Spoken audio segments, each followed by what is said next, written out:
So I'm currently behind the wheel of a 2021 Mini John Cooper Works GP, and I wanted to take a moment to showcase the interior of this thing. So like normal, starting from left to right, you've got your window switches, you got your rear mirror adjust, you've got door locks. This is a latch to open the door. You've got a nice speaker right here. Tucked a little behind is the light settings for the headlights, as well as the dim switch for the gauges. Now moving to the gauge, it's a nice little sporty display. So it features the tach on the left with a nice little checkered flag for the red line, and on the right it features a fuel gauge. In the middle you have a nice digital display for how fast you're going, and to the left of that it shows you what gear you're in. So if you're going in the drive, you can also be in the S1 sport mode, and then also manual mode, and it'll display right there. Let me put it back in the park. You can also see where it displays when the auto start stop feature is enabled, and it features nice GP up top. You can change the screen down here with a button on the stalk, which I will show momentarily. You can display miles per gallon, the mileage, eco, average miles per hour, how many miles you've driven, the current date, and then I like to leave it on this screen which shows the temperature gauge. And how I was controlling that was the build computer button, which is often in many BMWs on the light switch stalk. Taking a step back to the steering wheel, features a nice little checkered flag like piece to showcase 12 o'clock on the steering wheel, much like Alcantara steering wheel with the 12 o'clock stripe usually, but this is not a full stripe. It just kind of starts at the 12 o'clock position on the steering wheel and ends about at 3 if you were facing this way, but it's still cool nonetheless. It features a little checkered flag design, which is on a lot of the bits and bobs inside this vehicle, including the paddle shifters behind the steering wheel. As you can see, feature the same kind of checkered flag feature. There's kind of checkered flags hidden everywhere like I showed you. It's on the red line up here. The paddles are checkered flagged as well, and it featured nice GP branding underneath. The steering wheel features your normal settings you're used to in a Mini. You got your phone settings, you got your volume control. This does not control things up on the nav other than allowing you to select what tunes you're listening to. Give you a nice look at the steering wheel. Moving from the steering wheel, you've got the normal Mini circular information display. It's touchscreen, so if you were to go to home, you've got the Mini connected. Going back out of home, My Mini, which allows you to see all the vehicle settings. The checker flag is not any sort of sport mode, it's actually the navigation system. Notifications, communication, which is the phone.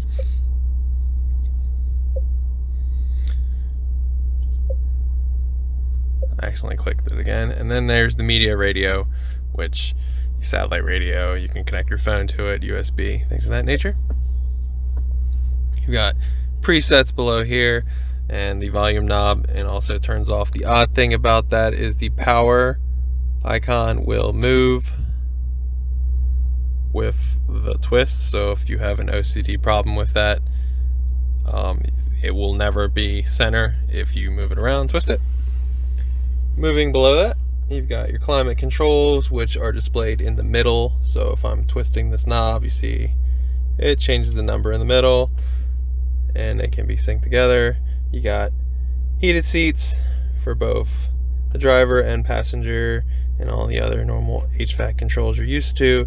The auto start stop is a switch right here, and the traction control off button is a switch to the right of the engine button. The engine start stop is a switch as well. So the traction control off unlocks the GP mode. So if I switch this on, you will see it appear GP mode activated, and then over here it will inform you that it is a more sporty driving experience. Due to the later intervention of suspension control systems, cruise control is deactivated, and you can close the message, or I usually just turn it back on. Down low, you have a normal cigarette port, old school USB, and a USB-C. Behind that, you have a nice little cubby hole. Then you have cup holders, and then the gear selector. So you have to push the button to unlock, but you got your normal reverse, neutral, drive, and park. And if you get into drive, you're in drive, you can flip it over, which will put it in sport mode, and then you hit it again, up or down, and then you're in a manual mode. You can also put it in sport mode and then pull a paddle, and it will go in the manual mode as well. Let's put it back in park.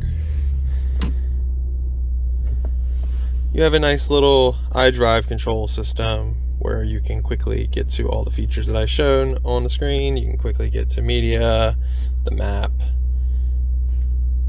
navigation, which is basically tied together, but the map displays the map, whereas navigation gets you quickly to this screen, allowing you to quickly enter information if you'd like.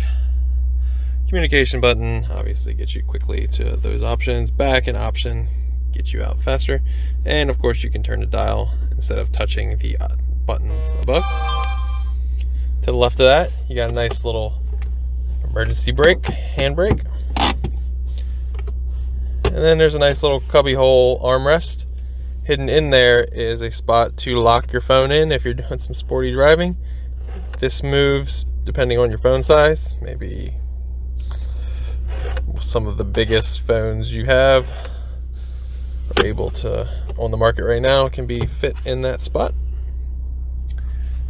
Features nice GP branding up top, and again that checkered flag like display. We've got glove box. Get you a look at the passenger side door, because that's where I'm sitting. These are the seats, nice branded with GP, like an Alcantara like material for both the seat, the back, and the headrest. The back is completely empty. There is no rear seat. You have this nice strut brace, but I'm told, and from my research, it's honestly more to keep luggage or anything from flying forward, anything big you might have in there. But I imagine any sort of support does something, so I don't want to be one of those people claiming that it does nothing. So I'm just going to vouch for that it has to do something. Give you a little look in the back. It does not feature a sunroof of any kind, but there are some buttons up top.